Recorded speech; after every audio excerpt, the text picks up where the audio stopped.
त्यस्तै गरी सेकेन्ड नम्बरमा maximum value of a time period of a bar pendulum छ। म्याक्सिमम भ्यालु देखाउनु छ। हामी यसमा केही छैन, यो सिम्पल छ। हामी यो एल माथि 0 भ्यालु हालिदिन्छौँ, दुइटैमा एलको भ्यालु 0 हालिदिन्छौँ। भनेपछि when L is equal to 0 then we get T is equal to 2 pi root under 0 plus k square upon 0 by g। अब यति गरेपछि के भयो भने यदि यस्तो टर्ममा गयो नि त, इन्फिनिटीको टर्ममा गयो है, यो 0 भयो, यो प्लस इन्फिनिटी भयो, रुट अन्डर जी भयो। भनेपछि यो भनेको त हामीलाई थाहा नै छ इन्फिनिटी। यसरी नै हाम्रो म्याक्सिमम भ्यालु, अब यो म्याक्सिमम भ्यालु प्रुभ भयो। देयरफोर यो लेख्न सक्छौँ, the time period of the bar pendulum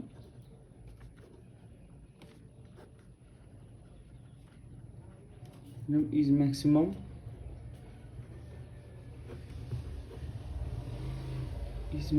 when L को भ्यालु चाहिँ 0 भयो भने म्याक्सिमम भयो।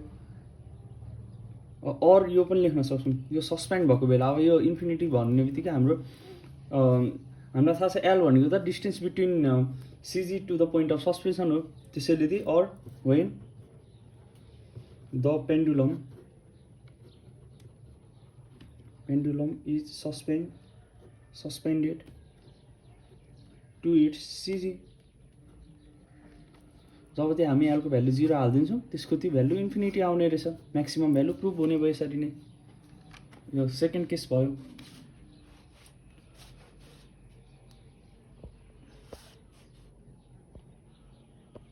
त्यसरी नै हाम्रो थर्ड केस रहेको छ, मिनिमम भ्यालु देखाउनु पर्ने। अब यसमा चाहिँ हामी के गर्छौँ भने यो चाहिँ थोरै डिफ्रेन्सिएटको केसमा जान्छ, डिफ्रेन्सिएट गर्नुपर्छ। अब हामी चाहिँ यसलाई यसरी मिलाउँछौँ। Now 2 pi T is equal to 2 pi है रुट जी यहाँ ल्याउँछौँ। यस्तो यो रुट अनि यो जीलाई यता ल्यायौँ। यो यति टर्मलाई चाहिँ फेरि हामी यसरी लेख्छौँ, यसलाई L plus K square upon L 1/2 को फर्ममा यसरी लेख्छौँ। सो बुझ्नुभयो होला। यो रुट, यो त होल रुट, यो जीको पनि हो, यतिको पनि हो नि त, तल माथिकै हो यो रुट। भनेपछि यसलाई हामी फाल्टै लेख्न सक्छौँ यसरी, र यसलाई छुट्याइदिएर हामीले यो रुट हटाइदिएपछि 1/2 को यस्तो फर्ममा हामीले कन्भर्ट गऱ्यौँ यसलाई। भनेपछि अब यो भ्यालुलाई चाहिँ हामी डिफ्रेन्सिएट गर्छौँ। फर्दर डिफ्रेन्सिएट गरेर हामी यसलाई सल्भ गर्नेछौँ। Differentiate this relation with respect to एलको टर्ममा हामी यसलाई डिफ्रेन्सिएट गर्दैछौँ। भनेपछि विथ रेस्पेक्ट टु यसलाई डिफ्रेन्सिएट गर्दाखेरि के आयो, डिफ्रेन्सिएट त तपाईँहरूले गर्न आउँछ होला। भनेपछि डिफ्रेन्सिएट गरौँ हामी यसलाई 2 पाई अपन रुट जी भयो है, upon L plus K square upon L पनि भयो। यहाँ 1/2 हुन्छ र माथि 1/2 गयो, 1/k square upon L square. यहाँसम्म हाम्रो डिफ्रेन्सिएट गरेर यति टर्म आयो। Also for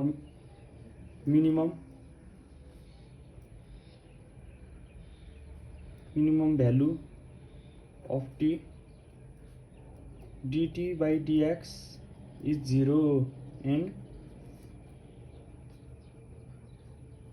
above relation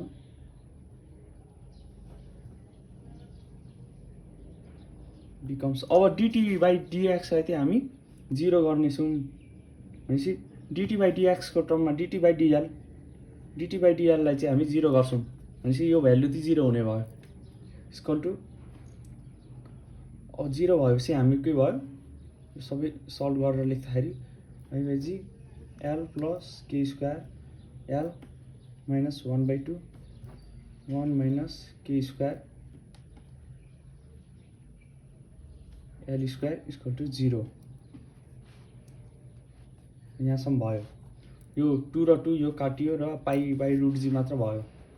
therefore for minimum value of T